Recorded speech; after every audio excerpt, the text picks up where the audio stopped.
နေရန်တစ်ခုကိုဖြိုလိုက်ရာကနေရှာတွေ့ခဲ့တဲ့လူ2000ဆန့်မြေအောက်မြို့တော်ကြီ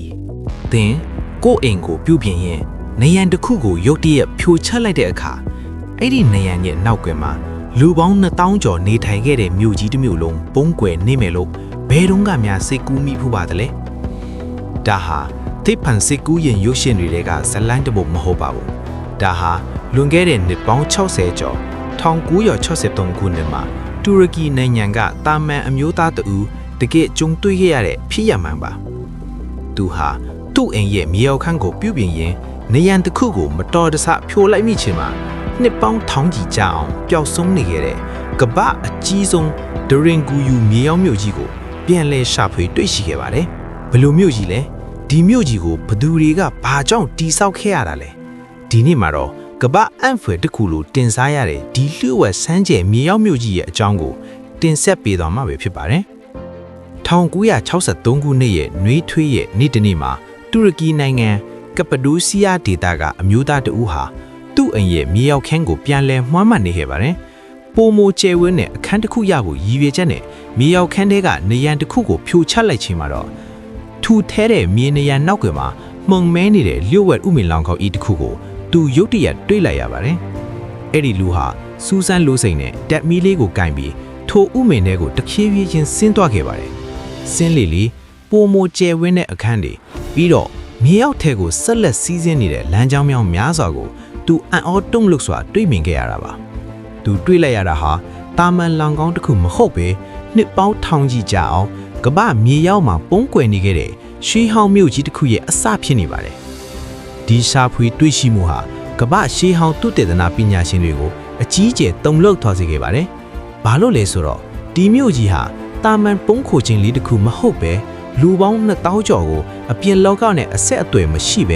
ဲလာရီချီရှင်သန်နိုင်အောင်ဖန်တီးထားတဲ့အစစ်မြစ်နည်းပညာသုံးမြို့တော်ကြီးတစ်ခုဖြစ်နေလို့ပါပဲ။ပညာရှင်တွေမြေရောက်သေးကိုပုံမနဲ့ရှင်းစွာဆင်းသွားလေလေပို့ပြီးတော့လဲအန်အိုခဲချရလေပါပဲ။ခင်မီတဲ့လေဝင်လေထွက်စနစ်တွေနဲ့ကြောက်တုံးကြီးတွေကိုအသုံးပြုထားတဲ့ခိုင်ခန့်လာရဲ့လုံခြုံရေးတကားတွေနဲ့ပေပေါင်းရာနဲ့အထိအနက်ရောက်အောင်ထွင်းတုထားတဲ့အထက်ပေါင်းများစွာကိုတွေ့ရှိခဲ့ကြပါတယ်။ဒါဟာကပ္ပဒိုစီးယားဒေသရဲ့မြေရောက်မှာကျွန်တော်တို့သိပ္ပံပညာနဲ့ရှင်းပြလို့ခက်ခဲတဲ့မြေရောက်ကဘာတစ်တစ်ခုအမှန်တကယ်တည်ရှိနေတယ်ဆိုတာကိုသက်သေပြလိုက်တာဖြစ်ပြီးဒီကဘာလုံးကသိပ္ပံပညာရှင်တွေကိုလည်းဒီလိုမျိုးကိုရှေးခေတ်လူသားတွေဘလူးနီးပညာနဲ့တည်ဆောက်ခဲ့တာလဲဆိုတာကယနေ့ခေတ်လူသားတွေအတွက်စိန်ခေါ်မှုတစ်ခုပဲဖြစ်နေခဲ့ပါတယ်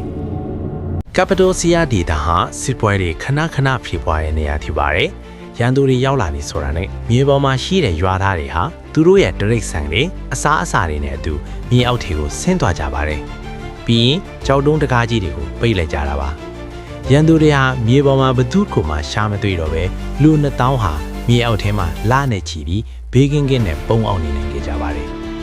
မြို့ကြီးကိုဘသူတွေကစတင်တည်ဆောက်ခဲ့တယ်လဲဆိုတာနဲ့ပတ်သက်ပြီးညှင်းခုန်မှုတွေရှိနေသေးပါဒါပေမဲ့သမိုင်းပညာရှင်အများစုကတော့ခရစ်တော်မပေါ်မီ BC 800စုကနေ900စုကြားမှာရှိခဲ့ Phrygian လူမျိုးတွေကစတင်ခဲ့တာလို့ယူဆကြပါတယ်။အဲဒီနောက်ပိုင်းခရစ်ယာန်ဘာသာဝင်တွေဟာရောမစစ်တပ်တွေရဲ့ရန်ကနေရှောင်ရှားဖို့ဒီမြို့ကိုပုံမချဲ့ထွင်တည်ဆောက်ခဲ့ကြပါတယ်။ဒီဒေသရဲ့မြေသားဟာမီးတောင်ချော်ချိတ်တွေကနေဖြစ်လာတဲ့ Tuff လို့ခေါ်တဲ့ကြောက်ပြော့အမျိုးအစားဖြစ်လို့လူတွေဟာလက်နက်ကရိယာအနှဲငယ်နဲ့တွေလွိုင်ကူတွေကိုလွယ်ကူတူးထွင်းနိုင်ခဲ့ကြတာဖြစ်ပါတယ်။ဒရင်ဂူယူဟာတာမန်ပုံခိုခြင်းလေးတစ်ခုမဟုတ်ပါဘူး